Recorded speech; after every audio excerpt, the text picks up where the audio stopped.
valuable company in the world right now is NVIDIA. China gonna have to bow down, man. China is going to have to bow down.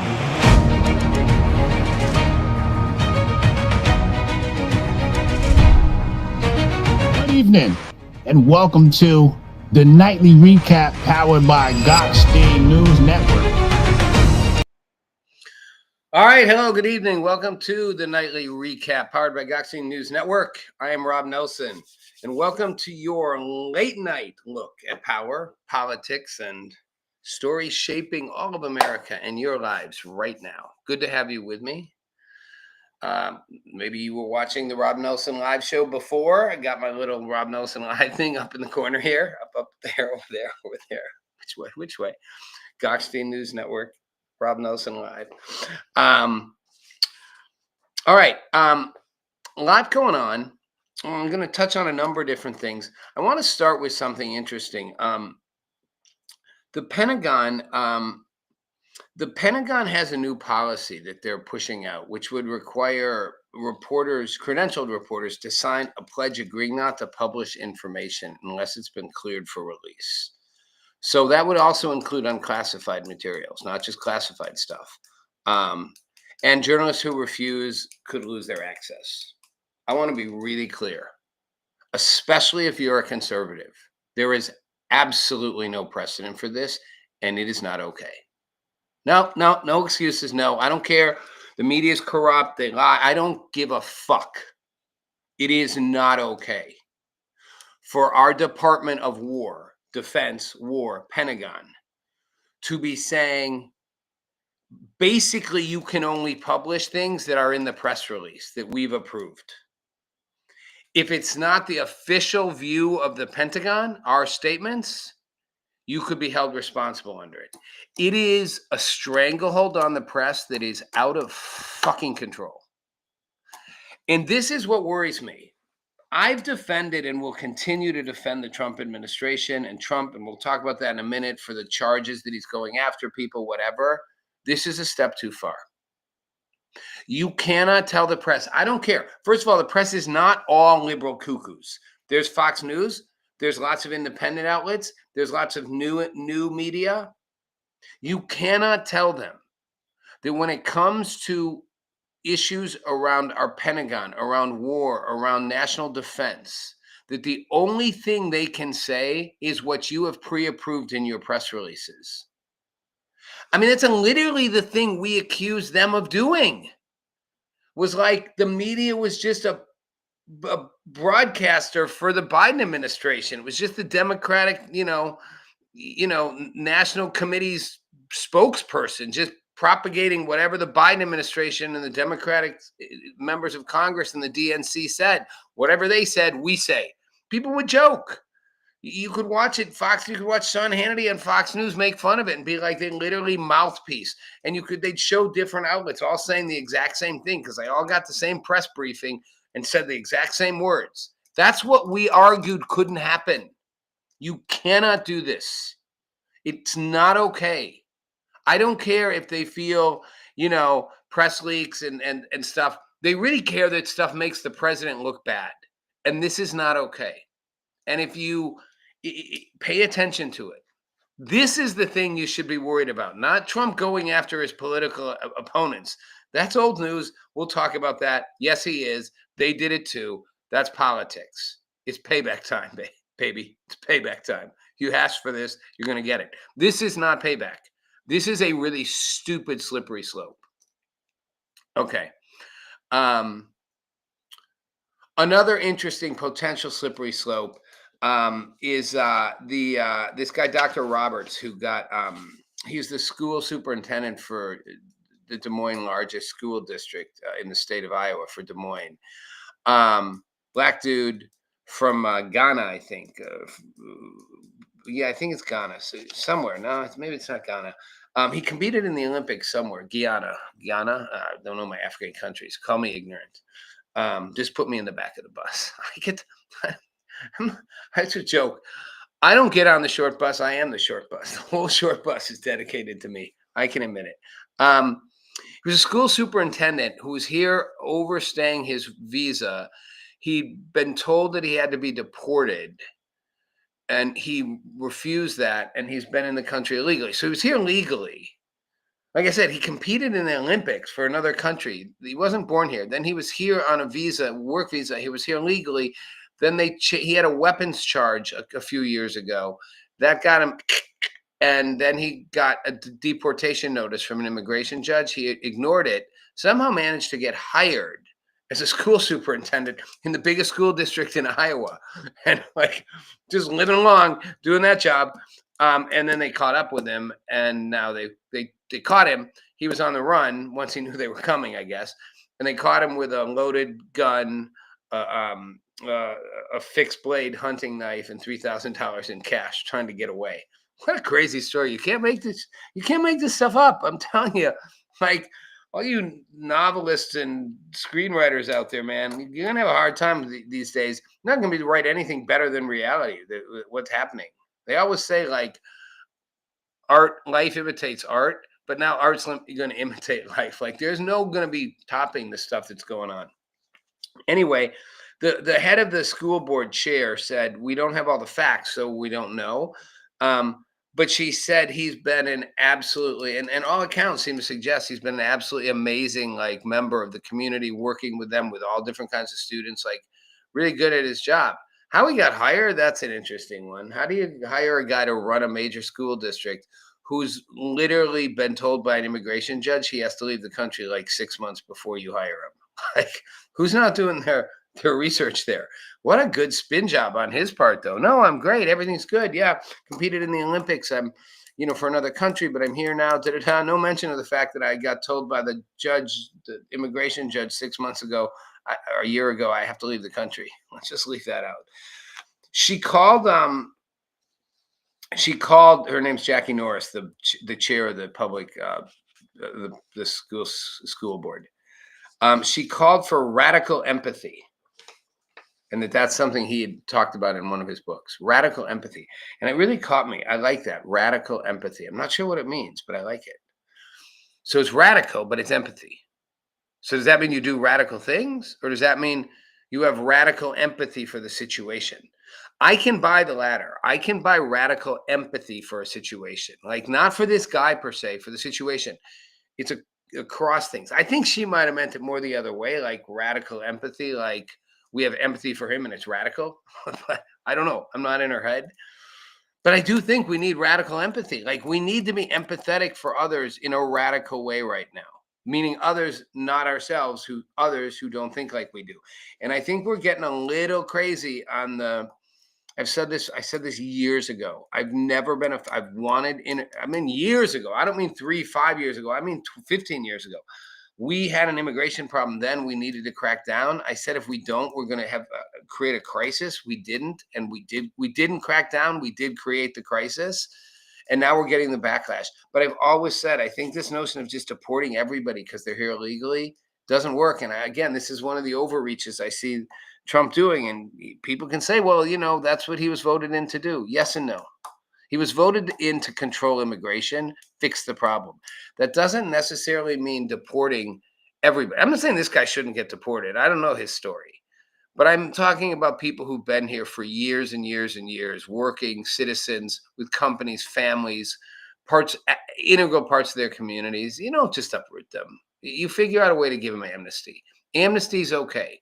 If we can give amnesty to the Hamas terrorists, if they drop their weapons in Trump's new Gaza plan, peace plan, we can give amnesty to the people here who are been here for a long, long time and been really upstanding, committed parts of their community rooted down. We can do that too. Yeah, maybe they have to pay some little penalty, whatever. We can work that out. Okay, where we can't work it out is the government shutdown. At Wednesday night at midnight, the government will shut down. Woohoo! I love when we get the shutdown stuff. It cracks me up because I'm always like, okay. It just, I get it. I guess if I worked for the federal government, I might feel differently. It's just so much ado about nothing. That's a Shakespeare reference. Much ado about nothing, for those of you who don't know. Join me on the short bus. Please join me on the short bus. They do it. They keep doing it over and over and over again. So the bottom line is, we get these situations where we have a short-term funding resolution that needs to be passed, and it's short-term, which some conservatives don't like. It just extends everything out a few months. This one was to November 21st. So from October 1st to November 21st, so it's a little under 2 months.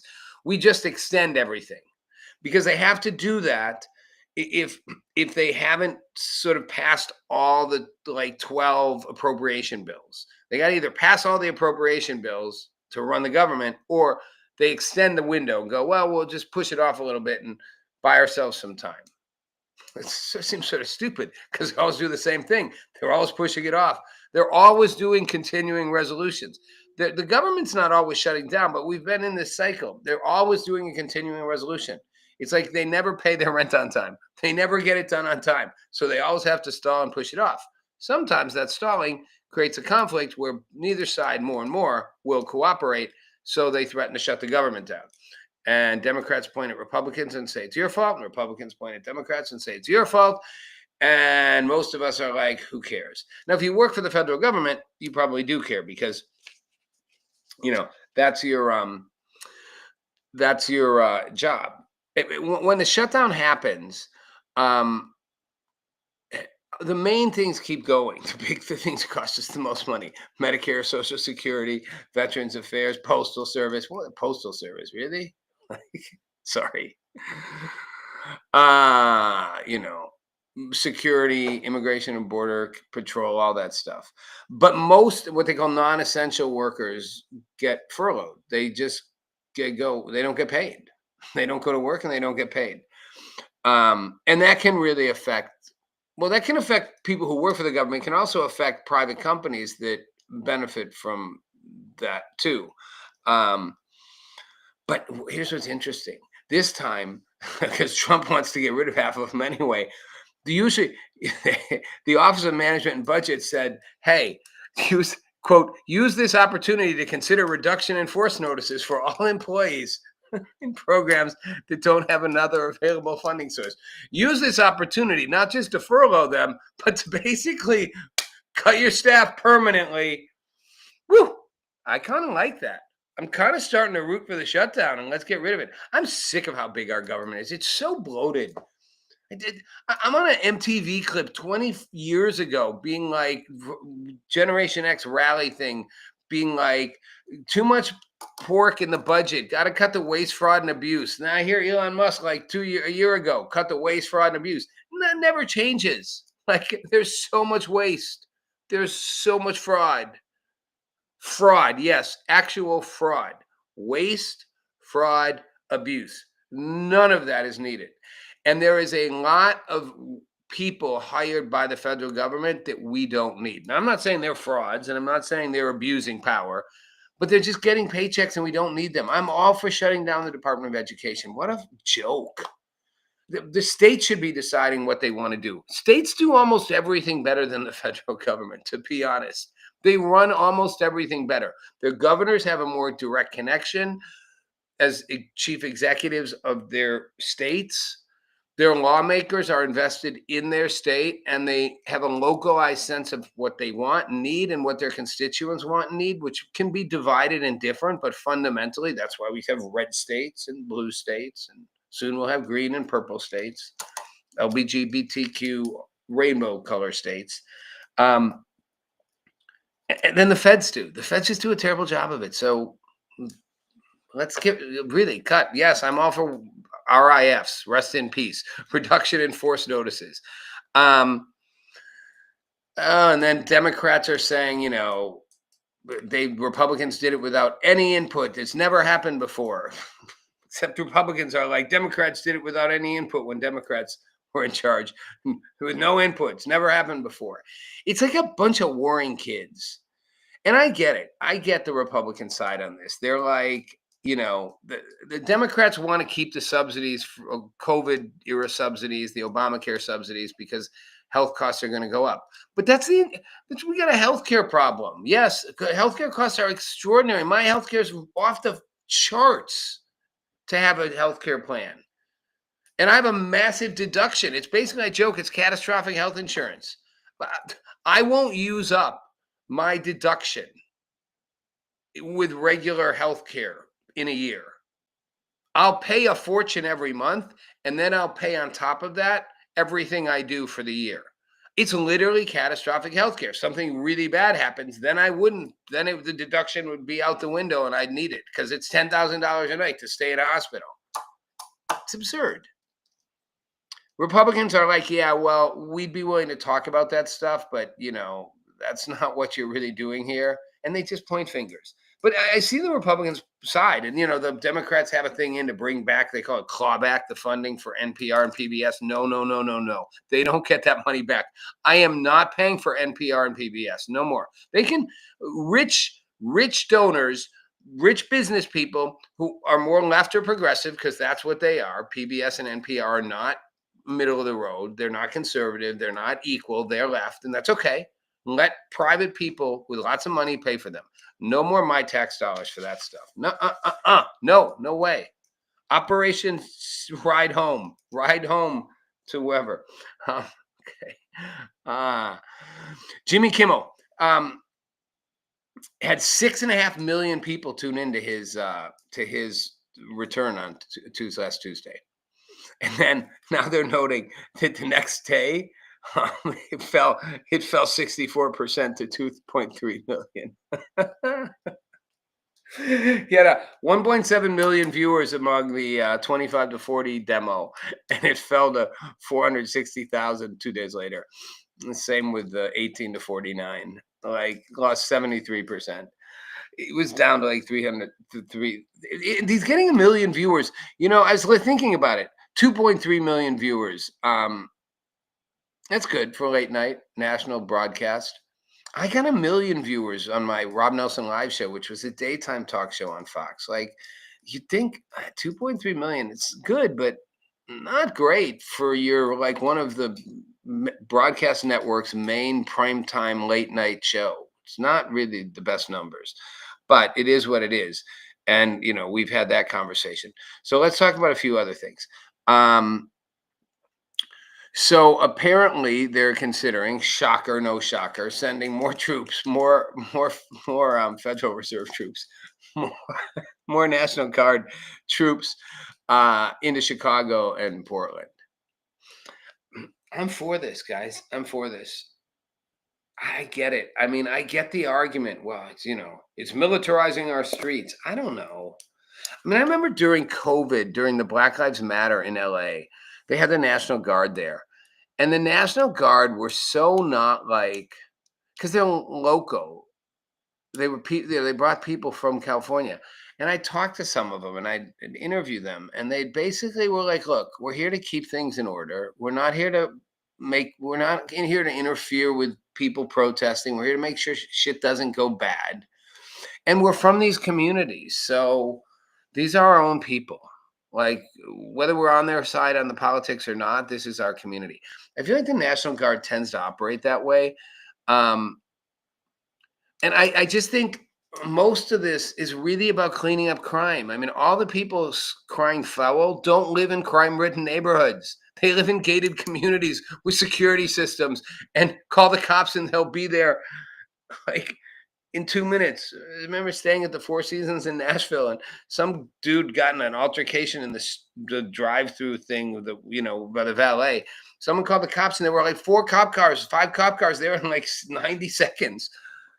A shooting somewhere in many parts of Chicago or Portland or different parts of New York or Houston or even Tampa or Miami, any major city you want. Good luck getting 6 cop cars there in 3 minutes if you're in trouble. No, you better shot getting the fire department there first. They might get there ahead of time. So I get it, and I don't. It's got to happen. But again, if you live in a great neighborhood with gates and you have plenty of money, you're all good. No, you're no, this is an impingement on the people. If you live in those neighborhoods, you're yes, please. Please, will somebody make the bad guys go away? Will somebody please make sure that my kid doesn't get shot walking to school? or that my kid doesn't have to grow up and be in a gang, that you can actually move some of this out, that you can clean up the streets. And local law enforcement isn't doing a good job. I mean, Washington is a good example. It's working. Okay.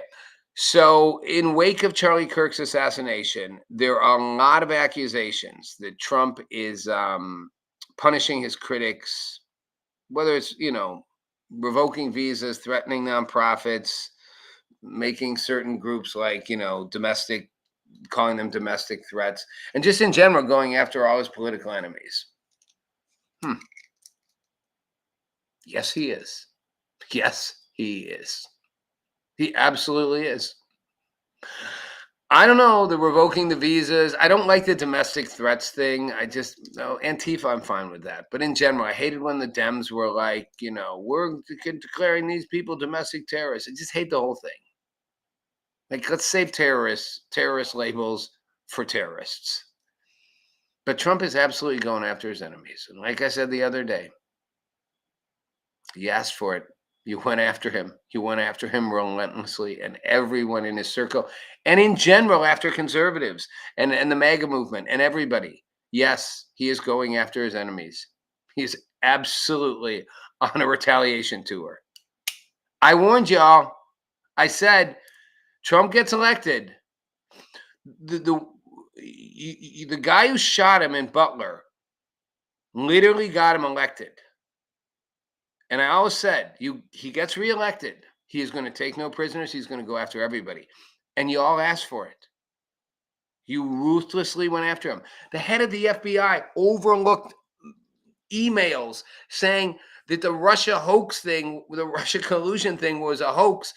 The intelligence was low grade, and it was probably coming from Hillary Clinton's camp that was trying to do it to keep eyeballs off her server issue. And he looked the other way, got the FISA courts, the secret courts, to like allow for them to go after things and prosecute them on certain things, and then convince the whole country that we should have a special counsel and investigate him for 2 years for something they knew was made up. You think Obama didn't know it was made up? Biden didn't know it was made up? Of course they knew it was made up. Comey knew it was made up. That's the tip of the iceberg. They went after him for every single thing they could. They criminalized, weaponized every single thing against him, the people around him, the movement trying to get him elected. One thing after another. Conservatives, people who didn't get in line on the jab, the vaccination, and the COVID stuff. Everybody. Yes, it's payback. Now, bad news. I'm not for the payback thing because, as I said before in my show, Rob Nelson Live, we're all going to lose here. I'm just saying that is what's happening. I don't think it's healthy, but I get it. You punch somebody enough times, they're going to punch you back. And Trump's a puncher. He's not a peacemaker. I don't think it's going to be good for our country, no.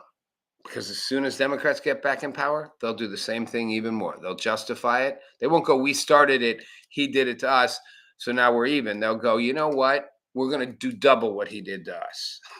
It's going to get worse and worse and worse. Meanwhile, we're having the anti-reverse thing where teachers, classrooms, everybody's getting suspended for saying things about Charlie Kirk. Again, not a fan. Again, private companies can do what private companies want to do, but I wasn't a fan of people getting suspended, fired, reprimanded for saying stuff in the last administration, for saying things they thought about COVID or about Biden or, about a lot of the the wokeism, the liberal policies, transgender stuff, whatever. And I'm not a fan of doing it now. I don't have to like what they're saying. I don't have to think it's respectful. I don't have to think it's not what I would say about a Charlie Kirk, and it makes me sad that people celebrate that he's dead and, like to take him out of context and make him sound like he was some racist, bigoted, misogynistic guy, which he clearly wasn't if you listen to him in context. And although he did have certain views that you might not share and I might not share, he engaged in spirited conversation and debate to challenge them. But I'm not a fan of censoring and punishing the people who are happy he's gone and say things. It's the same thing I didn't like before. Here's a new one. I didn't know about this. The Democrats are proposing, or some Democrats, I'm not sure who, a bill called the NOPE Act, No Political Enemies Act. Okay. Which aims to shield citizens and media outlets and nonprofits from politically motivated retaliation. Are you kidding me? Seriously? You guys invented politically motivated retargeting. Like, it didn't really invent it, but you know what I'm saying. Like, you guys mastered it over the last 5 years. And now you're going to pass an act that says, nope, no, what is it? No Political Enemies Act. Okay, first of all, how about just no Sexual Attraction Act? How about no Guys Looking at Women Act? How about no People Like Sports Act? I mean, no Political Enemies Act? My analogies are horrible. Short bus. Put me on the short bus, remember? Just keep the short bus reserved for me. I mean, the idea you're going to know political enemies? It's all there are, political enemies. Everybody's political enemy now. I mean, citizens are, family members are political enemies if they think the opposite of you in some families. They're going to actually, members of our political class, members of our highest elected legislative body are going to pass an act. Members are going to pass an act called No Political Enemies Act, when they literally are the masters of political enemies, and Republicans do it too. You know, I remember when I was working in the Clinton White House, and it was right after the Monica thing, and I remember the president's press secretary saying to me, people inside the administration were so mad because Bill Clinton basically gave Republicans a loaded gun and pointed it at himself. They were mad at him for doing that. They're like, you did this. The Republicans took it and weaponized it. They absolutely did. They did a version of the Trump thing on Clinton. Absolutely. He was the Democratic president. I liked him personally. I even liked his politics at the time. Still do like some of them. Both sides do it. But one of them's saying, we're going to have a no more Political Enemies Act. We're going to, no more. We bullied you. No bullying back. No more bullies. It's just so comical. Again, it can't pass because they don't control either House of Congress or the White House. But other than that small fact, good for them for having the NOPE Act. But wasn't NOPE a thing? Like, wasn't that Nancy Reagan? No more. Wasn't there a drug thing called NOPE? I think there is. Again, short bus, not good with the analogies. Nope. No more political enemies. What a joke. What a joke. It's because I want to have a no more members of Congress act. Let's just get everybody out, okay? Everybody out, we do better. And let's just replace them. Let's have a one-time election. Everybody's out. Everybody leaves, and we vote in new people. And you can vote in whoever you want, like vote in your next-door neighbor, vote in your brother, vote in somebody's like the server at a restaurant you really like, vote in a stripper, vote in anybody. People who have no interest in running the government, vote them all in and be like, you guys go in there, and now you have to stay for 2 years and try to run our country. They're like, no, let me out. It's like a horrible reality show. No, you have to. Because right now, we have a bunch of people who desperately want to get in, and then they never want to leave. Like, the joke in Congress, the House of Reps, is it's a 2-year term. They start running for re-election the day they get elected the first time. How about we have a bunch of people who don't want to even be there? They want to go home so badly. It's like, nope, you have a 2-year sentence. You have to do this. Wow, we'd probably have an efficient government. It would actually probably work. I like this idea. I think I'm going to use it. Okay, what else have I got? Well, interestingly, yes, Charlie Kirk's assassination is definitely transforming how the right is being perceived. It's transforming a lot more than that, though, and it's really something to keep in mind. It is having a bizarre effect. Well, bizarre is one way to put it. It's having a massive effect on a lot of people, and it will. It's going to be a ripple effect, and we're going to see that. This assassination will ripple and ripple and ripple and ripple. And we don't know where all the ripples go. And they won't all just go to the conservative value thing. I think the ripples go all directions. I don't know that they will tone down the violence. Sadly, if the two shootings, the shooting at the Mormon church on Sunday, and the shooting, the drive-by, the boat-by shooting of the patrons in a North Carolina restaurant the day 24 hours before that. I don't think the temperature's coming down there, but I do think there'll be ripple effects. And, we all can be part of that ripple. You're watching this, you're engaged, you're involved, your brain's working. And for those of you who want, like I said, I do have seats on my short bus. It's my short bus. It's all mine. So welcome on to Rob Nelson's short bus. It's the Nightly Recap powered by Gokhshtein Media. Have a great night. Have a great morning. I'll see you all on Wednesday.